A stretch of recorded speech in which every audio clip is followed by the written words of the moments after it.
अगर आप एक क्लास 10th से 11th में जाने वाले स्टूडेंट हो और अगर साइंस स्ट्रीम ले रहे हो तो इस वीडियो को पूरा देखना। इवन आप कॉमर्स और आर्ट्स भी ले रहे हो तो भी आपके लिए बहुत हेल्पफुल रहने वाला है। Hello learners, my name is Shubham Jha. पिछले 10 सालों से मैं बच्चों को ट्रेन कर रहा हूं, पढ़ा रहा हूं 9th 10th 11th 12th के बच्चों को और उनके बहुत अच्छे नंबर भी आ रहे हैं। अब सबसे पहली मिस्टेक जो आप कर सकते हो अगर आप 10th से 11th में जा रहे हो वो है जल्दी शुरू ना करना। सजेशन क्या है कि स्टार्ट जल्दी कर दो। तुम बोलोगे भैया क्यों करना है और दूसरा कब तक स्टार्ट कर देना चाहिए। तो सबसे पहले मैं आपको आंसर करता हूं कि कब तक स्टार्ट कर देना चाहिए।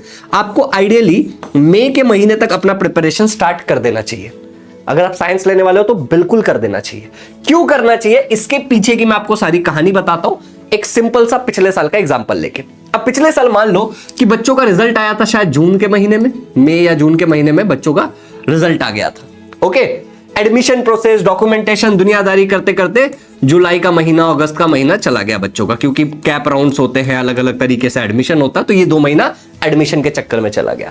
बच्चों ने अगर अपना प्रिपरेशन अगस्त में भी स्टार्ट किया या फिर अगर सितंबर में भी स्टार्ट किया तो अगस्त, सितंबर, अक्टूबर, नवंबर, दिसंबर, जनवरी, फेब या मार्च में तो बच्चों का एग्जाम ही होता है 11th स्टैंडर्ड का फाइनल।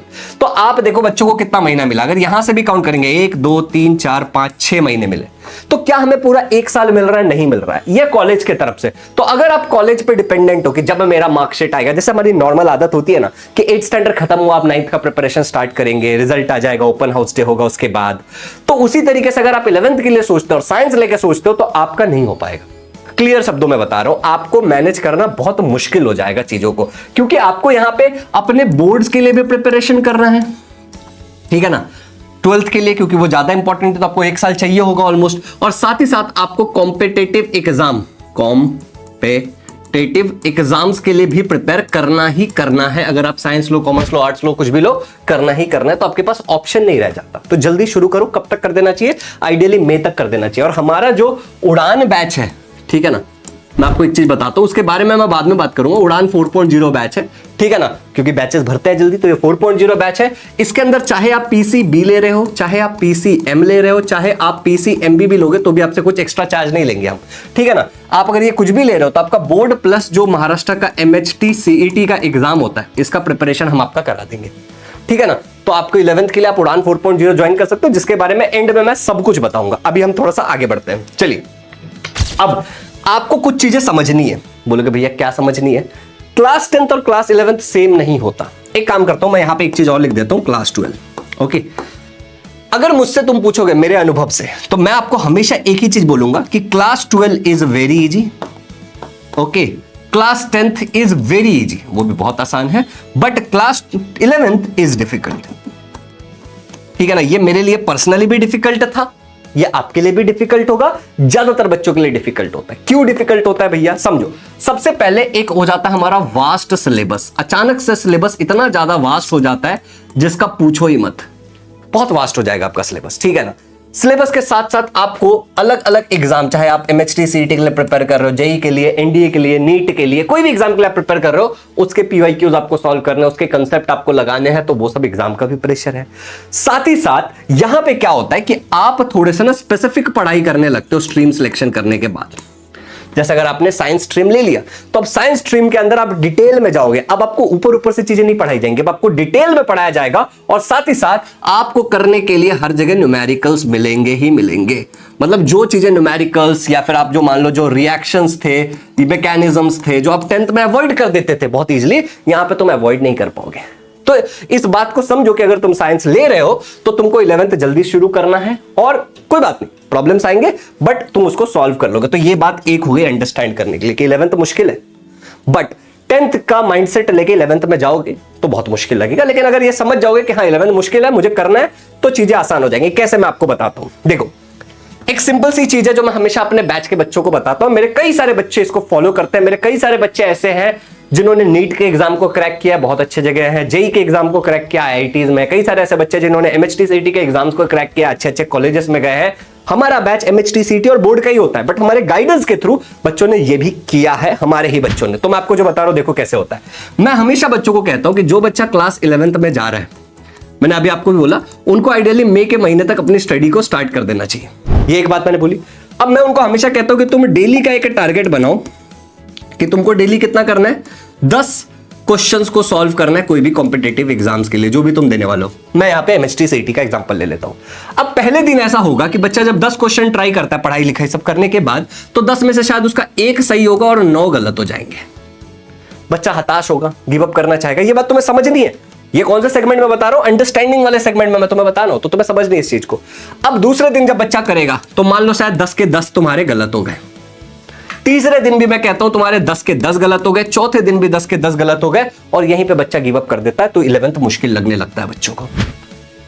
मुझे बताओ, जब तुमने साइकिल चलाना सीखा था तो क्या पहले ही दिन पे तुम रेस लगाने लगे थे? नहीं, गलतियां होती है। हो सकता है कि तुम 1 साल पूरा पढ़ लो, ओके, और फिर भी 10 क्वेश्चन करने जाओ, किसी दिन तुम्हारे 10 के 10 सॉल्व ना हो। यह बिल्कुल पॉसिबल है, यह बिल्कुल मुमकिन है, लेकिन तुमको करते रहना है, हार नहीं मानना है, ठीक है। अब अगर हम इस कंसिस्टेंसी से करते हैं, जब भी हमारी गलतियां होती है तो हमें समझना है कि मैं ये गलतियां क्यों कर रहा हूं और उसको इंप्रूव करना है। तो एक समय ऐसा आएगा जब तुम 10 क्वेश्चन करने जाओगे तो 10 में से 2 होगा, फिर तुम्हारा 8 गलत हो रहा है, फिर 3 होगा, 7 गलत हो रहा है, फिर किसी दिन तुम्हारे 5 होंगे, किसी दिन तुम्हारे 9 होंगे, और किसी ऐसा दिन भी आएगा जिसमें तुम्हारा 10 का 10 सही होगा। पर फिर ऐसे दिन आ सकते हैं जिसमें एक भी सही ना हो, क्योंकि अल्टीमेटली तुम प्रिपेयर कर रहे हो, ठीक है ना। तो बिल्कुल टेंशन नहीं लेना, इस बात को अभी से अंडरस्टैंड करके रखना और अपनी प्रिपरेशन में कंसिस्टेंसी लानी है। तुम्हारी जिम्मेदारी है डेली 10 क्वेश्चन करना। मैं मान के चलता हूं कि तुम हर साल, 12 महीने का साल होता है, 2 महीने तुमने बिल्कुल पढ़ाई नहीं की, मतलब 60 दिन तुमने 365 दिन में से नहीं पढ़ाई की। मैं कहता हूं 365 दिन में से तुम ये 65 दिन बिल्कुल पढ़ाई नहीं कर रहे हो, तुम केवल 300 दिन पढ़ाई कर रहे हो, और तुम 2 साल पूरा पढ़ते हो, 600 दिन पढ़ाई किया तुमने। और अगर तुम डेली 10 क्वेश्चन भी सॉल्व करते हो खुद से, तो तुम्हारे कितने क्वेश्चन हो जाएंगे? 6000 क्वेश्चन। सही हुआ गलत हुआ इसका तुम्हारे पास एनालिसिस होगा, और अब तुम कॉम्पिटिटिव एग्जाम में बेटर स्कोर करोगे, तुम्हारे बोर्ड एग्जाम में बेटर स्कोर करोगे। लेकिन अगर तुमने लाइटली लिया इस बात को, अगर तुम नहीं समझते हो, तो तुम्हारे लिए बहुत डिफिकल्ट होगा। इस बात को अपने दिमाग में डाल लो। हम चीजों को बहुत आसान बनाते हैं। अगले पॉइंट पे चलता हूं मैं, जहां पे मैं बात करने वाला हूं सेल्फ स्टडी की, ठीक है ना। मैं हमेशा मेरे बैच के बच्चों को मिनिमम 2 घंटे तो कहता हूं कि डेली तुमको पढ़ना ही चाहिए। कितना? एटलीस्ट वीक में 5 डेज, वीक में 5 दिन तुमको डेली 2 घंटे तो पढ़ना ही पढ़ना है। 2 दिन छुट्टी मारो यार, कोई दिक्कत वाली बात नहीं है, बिल्कुल मत पढ़ो, लेकिन 2 घंटे पढ़ने की आदत एकदम रखनी रखनी। अगर तुम एक स्टूडेंट हो तो इसमें कोई कॉम्प्रोमाइज नहीं करनी है। 10 क्वेश्चन डेली सॉल्व करने ही करने हैं अगर तुम एक स्टूडेंट हो तो। कॉम्पिटिटिव एग्जाम के भले गलत हो जाए सही हो जाए, ये एक आदत वाली बात होती है, ठीक है ना।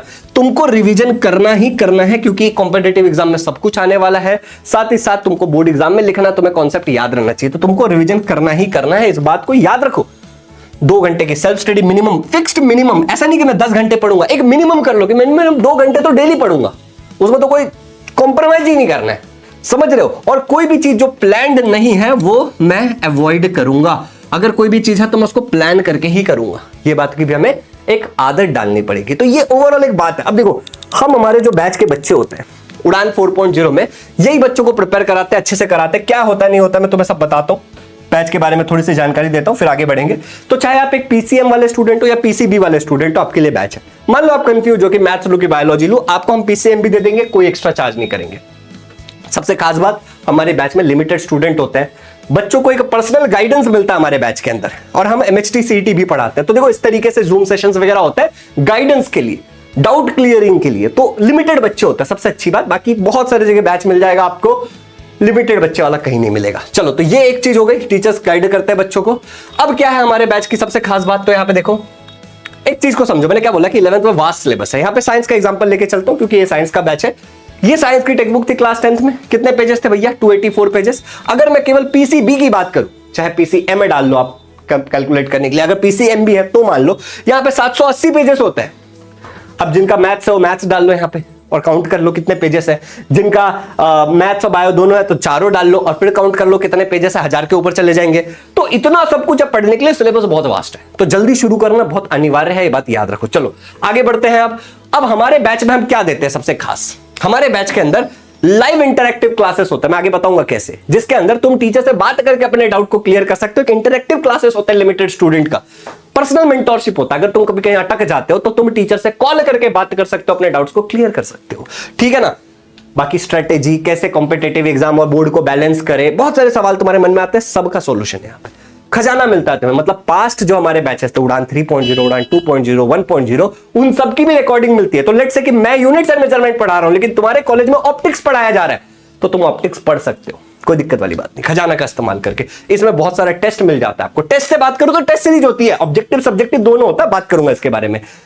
कोई भी अपकमिंग बैच हो, टेस्ट सीरीज जो आपको फ्री में मिलता है 4 क्लास 11 अगर आप उड़ान ज्वाइन कर रहे हो, और लाइव रिवीजन कराते हैं एग्जाम से पहले, तो आपको पूरा साथ दिया जाता है आपका, ठीक है। अब देखो डाउट कैसे क्लियर होगा, तो 4 स्टेप का सॉल्यूशन हमारे पास। पहला है कि लाइव क्लास प्लस आरएएच, बताऊंगा आगे। फिर है आपका एआई दोस्त, फिर आपका है 1-to-1 कॉल और डीसीएस, सबको समझो। लाइव क्लास प्लस आरएएच, देखो यहां पे इंटरैक्टिव क्लास है, इस पे जैसे तुम क्लिक करोगे मुझे एक नोटिफिकेशन जाएगा कि अरे राहुल को कुछ डाउट है, शिवांगी को कोई डाउट है, और मैं तुम्हारे डाउट्स को ले सकता हूं और उसको क्लियर कर सकता हूं क्लास के बीच के में। और चैट तो होता ही होता है, बाकी ये बात करने के लिए टीचर से डायरेक्टली फोन कॉल के जैसा। एआई डाउट सॉल्वर आपको हम देते हैं जो ट्रेंड है महाराष्ट्र बोर्ड के टेक्स्ट बुक और बाकी मटेरियल्स के अनुसार। साथ ही एक एआई है जो आपको, आप इसमें स्क्रीनशॉट डाल दो क्वेश्चन का, आपको आंसर दे देगा स्टेप बाय स्टेप, समझ रहे हो। तो एक प्रॉपर ट्रेंड एआई मॉडल है फॉर महाराष्ट्र बोर्ड जो आपको हेल्प करेगा 24/7। इसके अलावा टीचर को आप कॉल करके बात कर सकते हो, और लास्ट जो है वो डाउट क्लियरिंग सेशन ऐसे जूम पे होता है, जिसका मैंने तुम्हें स्टार्टिंग में बताया था हर चैप्टर के बाद। अब आ जाते हैं कि ये 4 स्टेजेस में आपके डाउट हो जाएंगे क्लियर। तो ऑनलाइन क्लास है लेकिन डाउट प्रॉपर क्लियर होता है। अब देखो टेस्ट के बारे में थोड़ा सा बात कर लेते हैं जो मैंने आपको बताया था। ये देखो ये हमारा एक ऑब्जेक्टिव टेस्ट है, ठीक है ना। तो यहां पे आपको एमसीक्यू होता है और उसका प्रॉपर सॉल्यूशन भी दिया जाता है कि क्या सही है क्या गलत है। और सब्जेक्टिव टेस्ट की अगर हम बात करें तो इस तरीके से आपको एक क्वेश्चन पेपर दिया जाता है, ठीक है ना, और उसका आप आंसर लिख करके उसका आंसर की भी आपको दिया जाता है। तो ये सब्जेक्टिव पेपर भी होता है हमारे बैच के अंदर। बाकी आपको लीडर बोर्ड ऑब्जेक्टिव और सब्जेक्टिव दोनों का मिलता है, तो आपको बिल्कुल स्ट्रेस नहीं है। आपको एक सेंस ऑफ कंपटीशन मिलेगा, कौन आगे कौन पीछे, और आप ऊपर जाने के लिए और पढ़ाई करोगे तो पढ़ाई भी होती रहेगी। फिर टीचर्स कौन कौन है, तो मैं आपको फिजिक्स पढ़ाता हूं, साथ ही साथ हमारे पास रंजीत प्रजापति सर है, ये भी फिजिक्स पढ़ाते हैं। तो बहुत एक्सपीरियंस टीचर है, कई सालों से पढ़ा रहे हैं, मैं भी काफी सालों से पढ़ा रहा हूं, तो बहुत एक्सपीरियंस टीचर है। ये आईआईटी और नीट वाले बच्चों को भी पढ़ाते हैं, ठीक है ना, स्पेशली नीट वाले बच्चों को भी पढ़ाते हैं। मारिया मैम ये सीनियर कॉलेजेस को पढ़ाती हैं, ये केमिस्ट्री पढ़ाएंगे आपको। इसके अलावा जास्मिन शेख मैम है, ये भी आपको केमिस्ट्री पढ़ाएंगी, ठीक है। इसके अलावा योगेश सोनवणे सर, इन्होंने खुद मुझे 11th-12th में मैथ्स पढ़ाया था, ठीक है, आज इस बात को सालों हो गए हैं, तो ये आपको मैथ्स पढ़ाएंगे। इसके अलावा बायोलॉजी पार्थ मोमाया सर पढ़ाएंगे और खुशी दुबे मैम पढ़ाएंगी। पार्थ मोमाया सर भी बहुत ज्यादा एक्सपीरियंस्ड, आप पढ़ोगे आपको पता चलेगा। और खुशी दुबे मैम खुद आईआईटी बॉम्बे से हैं, तो ये भी बहुत अच्छा पढ़ाएंगे आपको। तो सारे एकदम एक्सपीरियंस टीचर है, सारे एक्सपीरियंस टीचर है जो आपके डाउट्स को क्लियर करेंगे और आपको बहुत तगड़ा पढ़ाएंगे। और इंग्लिश भी हम आपको देने वाले हैं, ठीक है, तो चंद्रशेखर खैरनार सर पढ़ाएंगे आपको इंग्लिश। बाकी उड़ान 4.0 बैच जो है उसमें लिमिटेड बच्चे लेने वाले हैं, ठीक है। और इस पे हमने कूपन कोड रखा है not HSC 100, that is basically उड़ान 100, ठीक है ना, उड़ान 100, ये एक कूपन कोड इस पे डाला है। जैसे आप ये कूपन कोड यूज कर लोगे उड़ान 100, तो पहले 100 बच्चों को जो अभी ले लेंगे उनको क्या होगा, एक अच्छा खासा डिस्काउंट मिल जाएगा। और ये प्रीमियम बैच आपको केवल 11,000 रुपीज में मिल जाएगा for the entire year, board plus MHT CET दोनों मिल जाएगा आपको। कैसे ज्वाइन करना है, आपको ऐसे हमारे एप्लीकेशन में जाना है, डिस्क्रिप्शन में लिंक है, स्टोर में जाओगे, उड़ान बैच पे क्लिक करोगे, उड़ान बैच पे क्लिक करने के बाद कूपन कोड अप्लाई कर दोगे। अप्लाई करने के बाद आपका प्राइस कम हो जाएगा और उसके बाद आप दोनों में से कोई भी मेथड का इस्तेमाल करके पे कर सकते हो। इसके अलावा आपके पास एक QR कोड का भी ऑप्शन है कि आप वेबसाइट पे भी ऐसे क्लिक करके अप्लाई करोगे तो आपका प्राइस कम हो जाएगा। और अगर आपको चाहिए तो हम ये QR कोड दे देंगे, इस पे आप पेमेंट करके स्क्रीनशॉट इस नंबर पे डाल देना। और अगर आपको कोई सवाल है तो आप इस नंबर पे कॉल कर सकते हो और जो भी आपके सवाल है उसके जवाब आपको मिल जाएंगे। 2 नंबर है, इनमें से किसी भी नंबर पे कॉल करके एजुकेशनल काउंसलर से आप बात कर सकते हो और बैच से रिलेटेड सारी चीजें क्लियर कर सकते हो। चलो डन, मिलते हैं बैच के अंदर। बट बाकी अब हम आ जाते हैं हमारे इस वाले पॉइंट पे, ठीक है, ये वाला जो हमारा पॉइंट था अवॉइड, हमें क्या क्या अवॉइड करनी है। सबसे पहले हमें सोशल मीडिया अवॉइड करना है। मैं क्यों कह रहा हूं सोशल मीडिया, बच्चे क्या करते हैं पता है, शॉर्ट्स जो होता है हमारा, ठीक है ना, यूट्यूब पे शॉर्ट्स देखना शुरू कर देते हैं, लूप में फंस जाते हैं, इंस्टाग्राम पे रील्स देखते हैं, और कोई बलतास एक्सेट्रा एप्लीकेशन भी है, शेयर चैट एंड ऑल, उस पे भी बहुत सारे लोग मौज एंड ऑल उस पे अपना टाइम पास करते हैं, सिग्मा वाले स्टेटस लगाते हैं, मैं देखता हूं ना बच्चों को। तो आपको सोशल मीडिया के ट्रैप में पड़ने से बचना है, ठीक है ना। कुछ ऐसा करो कि लोग तुम्हें फॉलो करें, तुम्हारा सोशल मीडिया हैंडल कोई और चलाए, क्यों दूसरों का देख करके जबरदस्ती टाइम वेस्ट कर रहे हो, तुम्हारे पास जीवन में करने के लिए बहुत कुछ है, ठीक है। तो सोशल मीडिया जितना अवॉइड कर सकते हो करो, शो ऑफ वाली जिंदगी से कोई मतलब नहीं है। बहुत सारे लोग सोशल मीडिया पे शो ऑफ करते हैं, शायद तुम भी कर रहे हो और करोगे आगे, मेरी बातें तुम्हें समझ आ रही है तो ठीक है, नहीं समझ में आ रही है तो अपना देख लो भाई। अच्छा, एक आता है पीयर प्रेशर। बहुत सारे बच्चे क्या करना स्टार्ट कर देते हैं भाई, फूकना स्टार्ट कर देते हैं, सिगरेट बीड़ी तंबाकू खाना स्टार्ट कर देते हैं। जो आसपास हमें दिखता है तंबाकू खाते हुए लोग, वो अचानक से ऐसे जुपिटर से थोड़ी आते हैं, यही से उठते हैं। तो पीयर प्रेशर में आके लोग नशा, सोशल मीडिया, इन सब चक्करों में पड़ जाते हैं, ठीक है। तो आपको इस बात का भी एक खास ध्यान रखना है। पीयर प्रेशर एक बहुत खतरनाक चीज है जिसमें सोशल मीडिया पे लोग शो ऑफ करने लग जाते हैं, दारू, सिगरेट, बीड़ी, तंबाकू इत्यादि इन सारे चक्करों में भी पड़ जाते हैं। तो आपको इसको भी संभालना है, ठीक है। फिर आता है प्रोक्रेस्टिनेशन। बच्चे क्या करते हैं? प्रोक्रेस्टिनेट करने लगते हैं, दुनियादारी में फंसते हैं और पढ़ाई को ही प्रोक्रेस्टिनेट करते हैं। इसको जितना बोलो उतना कम है, तो कोशिश करना कि तुम प्रोक्रेस्टिनेट ना करना, चीजों को डिसाइड करना और उसको कर लेना।